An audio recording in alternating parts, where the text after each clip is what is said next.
Remembrance Sunday. The Gospel means good spell, tidings of great joy.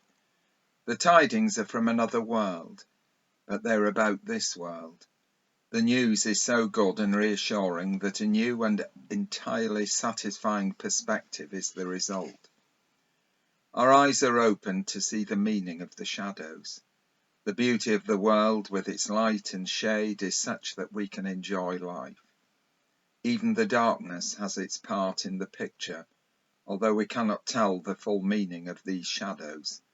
But we know that the good news is this, that the shadows will flee away in the clear shining light of God's presence, and that even when we are in the shadows of the passing clouds, we know that there, for a moment hidden from us, is the Son of Righteousness, close to us, with healing in his wings.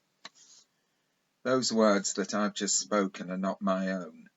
They're the words of Reverend Edward Guildford, Monty to all who knew him.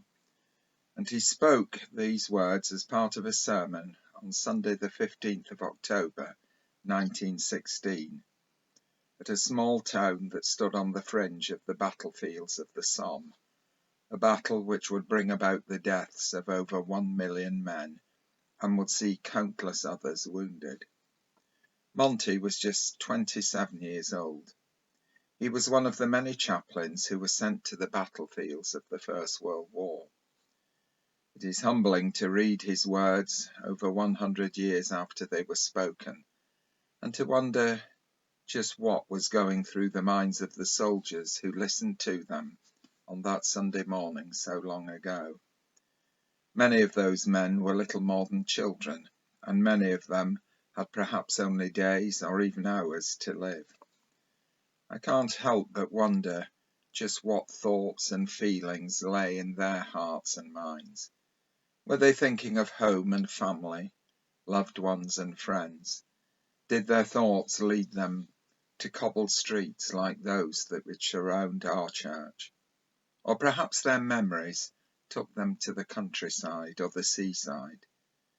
Did they think of what was to come? And what did they do and say as they left the service that morning? I have visited Tuyncote Cemetery in Belgium, the biggest of the First World War cemeteries, and also the Second World War cemetery at Bayeux. These are the last resting places of hundreds of soldiers. The rows and rows of uniform headstones are beautifully kept. Many have flowers and plants growing in front of them. As you walk through the rows, you read the names, but it is the ages of the men who lie beneath your feet which strike you. 22, 26, 19, 30, 21, 14, 33, and you're filled with a mixture of emotions: anger, pity, sadness, wonder. They all well up in you, as do the tears, and for a short while at least you need to just find a place and stand completely on your own. I've also visited a section of the trenches which have been preserved. You walk through them, and as you look over the top, you can see the craters made by the bombs and the explosions on both sides. 100 years of nature have brought changes to the landscape. You now look up at the trees and you hear the singing of birds in the hedgerows. And as you gaze out over the tranquil farmlands, you would never guess that once this land was as desolate as the surface of the moon for as far as the eye could see. That once here where you stand, that young men were summoned by the piercing shrilling of a whistle to run headlong through a sea of mud and the tearing tangle of barbed wire into a hail of bullets, or perhaps to choke as lungs boiled in the emerald green mist of mustard gas which often swirled through the trenches. You don't speak too loudly here, because it feels that you may be intruding on something private. You feel out of your depth, perhaps because you realise that what lies around you is completely beyond your understanding. You cannot conceive of the suffering that these soldiers endured in these killing fields, which now lie calm and peaceful in front of you. The trees and plants almost feel a part of the soldiers. They stand as symbols of something new, a rebirth and an affirmation that out of total destruction and devastation, that life is still possible. Yet we did not learn. The names of those from this parish that we lost in the Second World War were added to the War Memorial just 20 years later. Now let me take you back to the Reverend Monty Gifford. What became of him?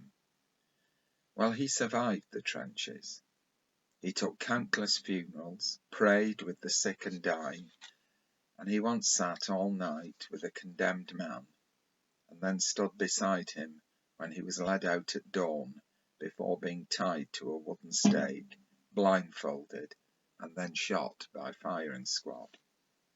These things shook him, but nothing as much as the death of the soldier shot as a deserter, who, as we now know, was most probably suffering from shell shock. Suffering exactly the same as did Private Herbert Burden, who lied about his age to enlist, and was later taken out in the early morning light, dressed in his army overcoat, which was far too big for him, to die by firing squad, aged just 17. Then there was Jimmy Smith, a Bolton lad who fought at Gallipoli in the Somme, where he was badly wounded and sent home to recover in Bolton before being returned to the front. Obviously suffering from shell shock, Jimmy was later accused of desertion. At his trial, he never spoke, not one single word. He was sentenced to death, and his best friend Richard Blundell was ordered to form part of the firing squad. Jimmy was not killed outright, and it was Blundell who was also ordered by the commanding officer to apply the coup de grace with a revolver which was handed to him. Blundell shot his friend at point-blank range through the head and carried the torment of this killing right up to his own death. Reverend Monty Gifford was witness to too much, as a result of which he writes in his diary of losing his faith in some church and government leaders, but he did not lose his faith in God. On the 10th of December 1922 at St. Martin's in the Fields in London, he preached these words: Ideas may change from one generation to another. New aspects of truth may emerge. We may not now be able to feel the words expressed by older generations and must use our own. Nevertheless, the content of the good news remains. That is, that God is love, that Jesus revealed God in the world and life and death as no one ever has, and that love must be at the centre of our relationship with others. All this is true for every generation, and it must never be forgotten. On Remembrance Sunday, or on normal Remembrance Sundays, we come together to remember those with names and also those who have no names. We come to remember the last words, the last smile, the last touch, the pride and the loss, the emptiness that memories alone can fill with love. We remember them, they who bore the flame of freedom. They are those who laid down their lives, those who died that we might live today. those whose blood brought peace, those whose sacrifice sealed our destiny. Those are them whom we remember, we will remember, we do remember, for we must never ever forget. But in Flanders fields the poppies blow, between the crosses row on row, that mark our place. And in the sky the larks still bravely singing fly, scarce heard amid the guns below. In Flanders fields, and in so many places in our world, the poppies do still blow.